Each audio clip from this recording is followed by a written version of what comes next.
So there are two types of risk takers in this world. I want you to identify which risk taker you are. Okay, I'm going to tell you what kind of risk taker I am. You probably already know this. You're going to figure it out. But the two types of risk takers are those who are low info, high risk. Those who are high info, low risk. Right? Type A people, all the type A people on this video, watching this video right now, you are probably a low info, high risk. You love the adrenaline of taking that risk. You love the feeling of diving in, conquering that mountain. You don't give it a lot of thought. You don't think of all of the systems.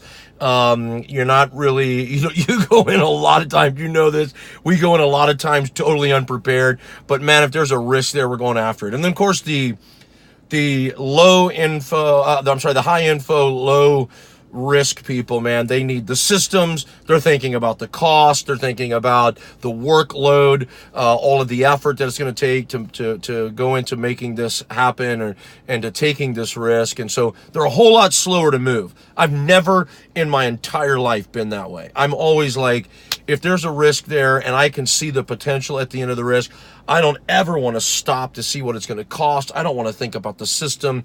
I don't want to see, I don't want to think about the work. I don't want to be bogged down with that. Who cares? There's a risk. Let's take it. Let's go after it. Let's conquer this mountain. Here's the deal. You can argue with me all day long on which one's best, which one's worse, finding the balance in the middle. I'm not here to talk about any of that. I don't really, whatever works for you when it comes to taking risks. But I will tell you this. I don't care if you are a high risk or a low risk person. There's always a fear. There's always some level of intrepidation. The high risk taking individuals have the ability to suppress that fear a little bit more and to just push through. They will often fake it. They will lie to themselves. They will lie to others. They will do whatever they've got to do to take that risk because in their mind, the outcome, what they're going to get, what they're going to gain, the potential on the other side of that risk far outweighs any system, any amount of money, or any amount of work or effort that's going to be put into it. I'm not talking to him. Right now, I want to talk to the ones who are low risk, but there's something about your life that you want to change. And in order to change it, you've got to be willing to take a risk. And so you're trying to get all of the information. You're trying to get all of the facts. You're trying to have all of the dynamics of everything worked out and everything put together before you move forward. I want to say something to you. I'm not telling you or saying that is bad. It is important to have facts. It's important to have systems. It's important to evaluate costs. All of that is important. I'm not saying don't do those things. But I am saying you need to evaluate one thing in all of that. And that is the fear that is holding you back.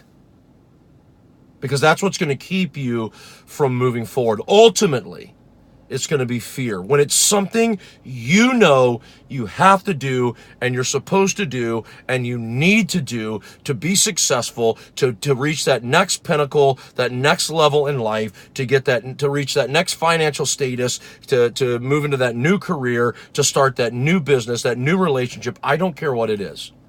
At the end of the day, if it's something that's going to better your life and you're not taking the risk, it's rooted in fear. And here's what I want you to evaluate. This is so huge. This will transform the entire way you see the world around you. You need to evaluate where that fear is coming from, right? Because all fear is rooted in one or two of these things. It's either rooted in the fear of losing something I have or the fear of not getting something I want. Quite possibly, it can be both. But we have to be willing to evaluate which one of those things, or if both of those things, are affecting the decision I'm making. So what happens when I identify the reality that I'm afraid to lose something? I'm afraid to lose in the deal. I'm afraid I'm going to fail. I'm afraid I'm not going to get the thing that I want. I'm afraid I'm going to set out to go after this and it's not going to work out for me. Whatever the fear is, losing something I have, not getting something I want, or both, here's what you need to know. At the end of the day, you may not get everything that you want. You may lose something that you have. I look at life this way. If there's something in my life that I lose, that rejection is protection. That I'm being protected from something. And if there's something in my life that I didn't get, the same principle applies. Rejection is protection. Perhaps I didn't need it. But I'm not going to let that fear be the thing that keeps me from pressing on and moving forward and taking the risk that I know I need to take to change my life. So what is it right freaking now that you're dealing with? What is it in your head? You know you need to do it. You've been told, others have spoken it to you, others have poured into you, but you're afraid to move forward. What is that one thing? What is that risk that you're afraid to take? Trust me, it is rooted in something you're afraid to lose or something you're afraid you're not going to get that you want. Forget about that. I'll tell you this right now. You are going to lose some things. It's okay. You're not going to get everything you want. Totally okay.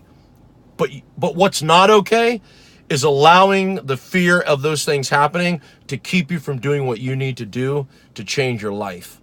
I'm telling you this right now. Receive this.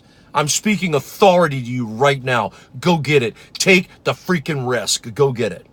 Receive this because you're worth it and you deserve to live the best.